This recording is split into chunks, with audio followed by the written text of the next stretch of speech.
Hey guys, Jake back here again with another video. I've been out in the woods filming all day. I am absolutely beat. It's like 6:30 right now and it's pretty chilly out here actually. It's funny because the leaves are starting to turn orange and red now and it's, mid-September. It's kind of weird. The reason for this video is that I have an announcement.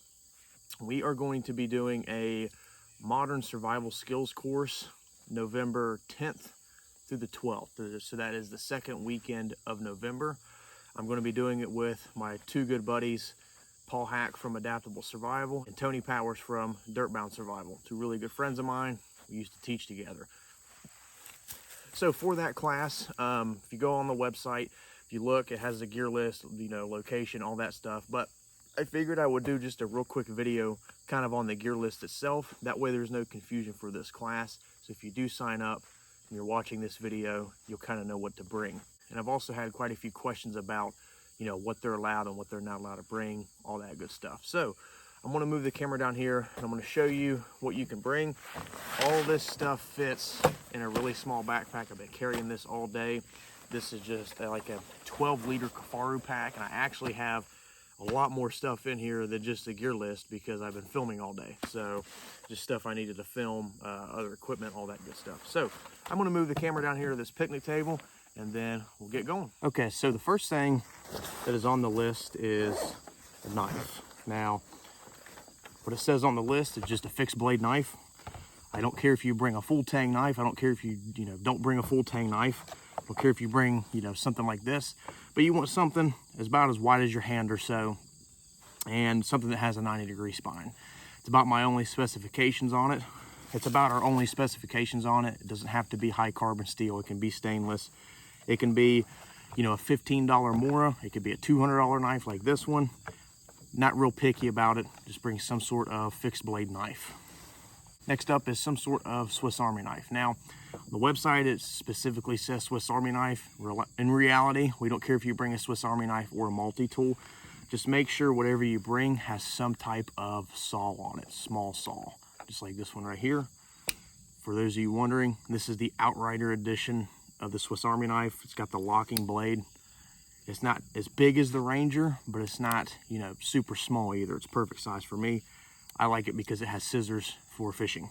So some type of Swiss Army knife, and these right here will be your cutting tools for the duration of the class. Next up is shelter. First thing is going to be a military style poncho. It doesn't have to be a USGI poncho. It can be a knockoff brand. It can be a Helicon Tech, something like that. This one just happens to be a USGI poncho because I think they're the most durable. And they're a little bit bigger than your normal like Helicon Tech ponchos. But just make sure it's something you can wear, but also set up as a shelter. Make sure it's got some grommets on the corners of it. And that will be one of your main shelter components. So the next item that's on the list is just a Mylar blanket. Now, you can bring a grabber blanket, an Arcturus, a heavier duty space blanket if you want, but one of these SOL Mylar blankets will do you just fine. If you are going to bring a smaller Mylar blanket like this though, I will say, go ahead and spend the extra $1 or $2 and get the SOL. This compared to your normal like $1 Mylar blankets you find in first aid kits, huge difference because these stretch and have a little bit of give and they're a little bit more durable. So that is what you should bring for your shelter. Next up obviously is water. You can bring a military canteen and cup set if you choose to, right? Just make sure one of the items is either a single-walled stainless or a titanium. If the bottle's plastic and the cup is stainless or titanium, I don't really care. But just make sure that you can bring a, stainless steel canteen and cup set, stainless steel bottle and cup set, a titanium, whatever you want to bring or whatever you choose or whatever you prefer. But I will say, if you do bring a stainless, just make sure it's a single-walled stainless because you will be boiling water in it. So this right here would really be the cheapest option to go.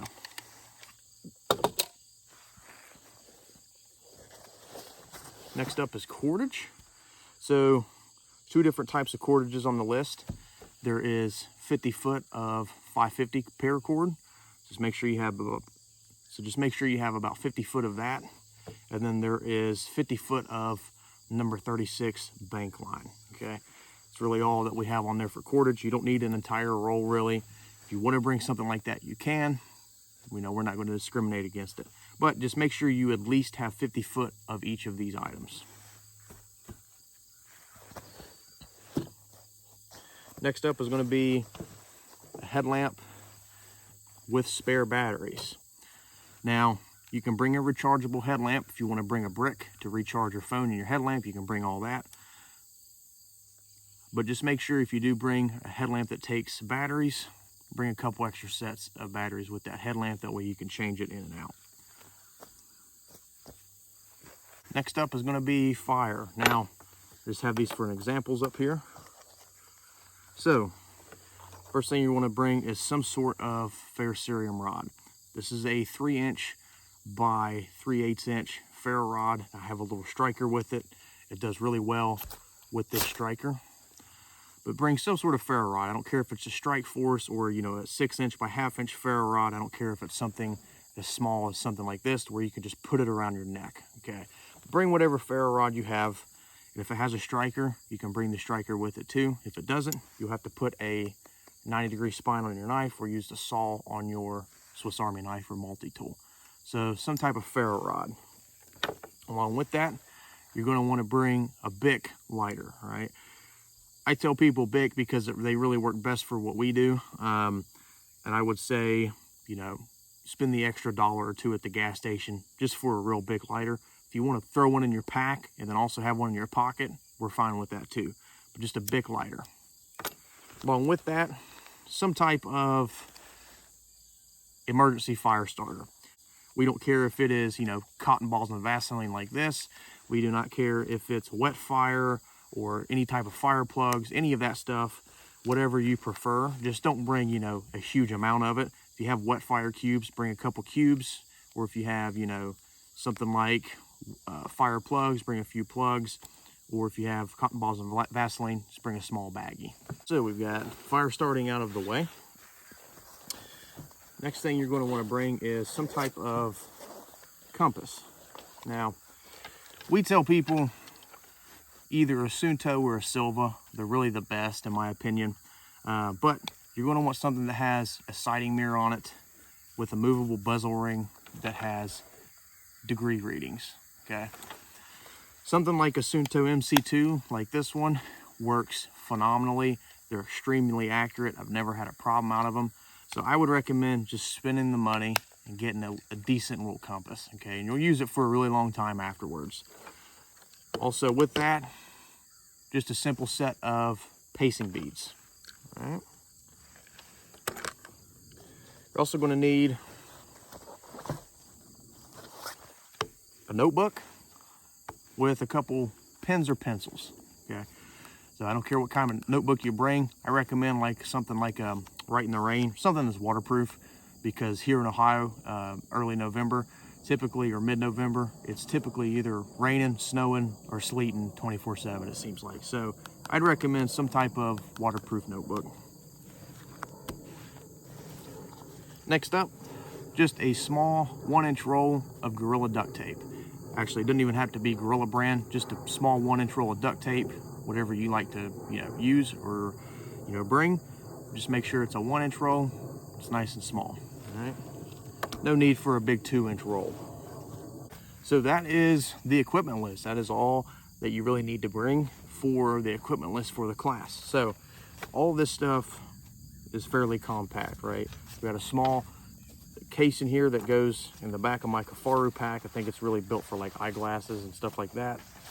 You know, you could put these items right here in your pocket along with your compass. Your compass should always be in your pocket, in my opinion.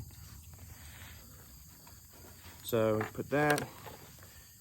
Even if you put, you know, the ferro rod in here, the lighter, the tinder, the extra batteries, the headlamp.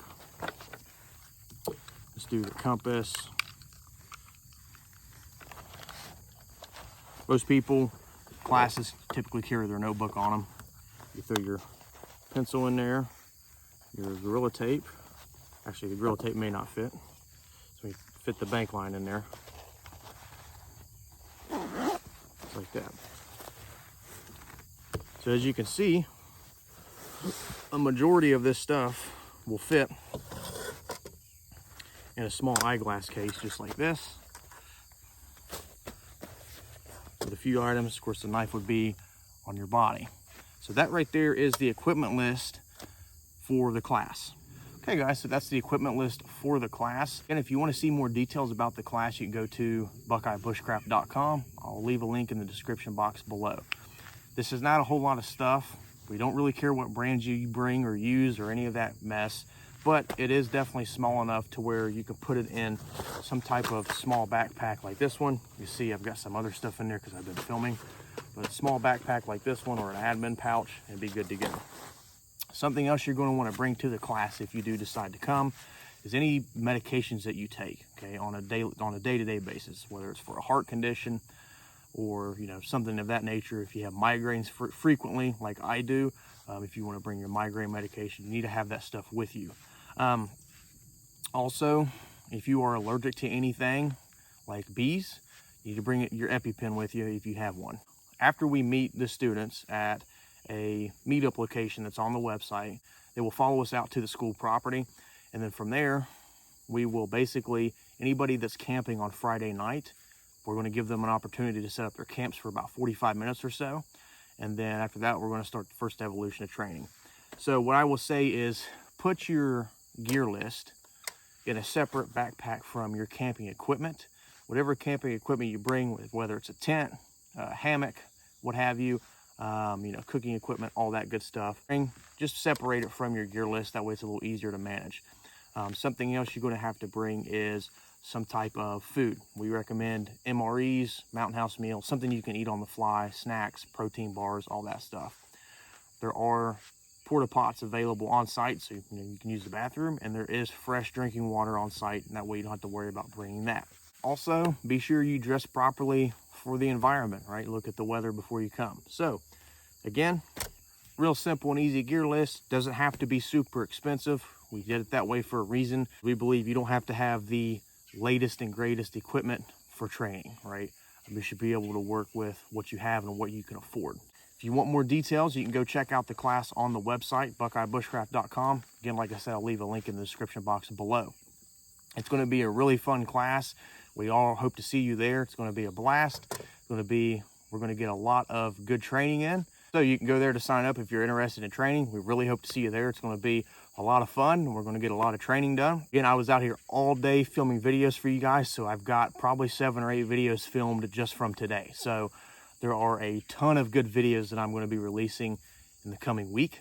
So you don't want to miss out on any of them. I'm Jake Trent with Buckeye Bushcraft. Don't forget to like, share, and subscribe. I appreciate your views and support. I would not be doing what I am doing if it wasn't for you guys. So I really appreciate that from the bottom of my heart. Any gear that I use in my videos can be found in the links below. One of them is to my Campcraft Outfitters affiliate link. The other one is to my website, buckeyebushcraft.com. So if you're interested in signing up, go visit the website or go check it out.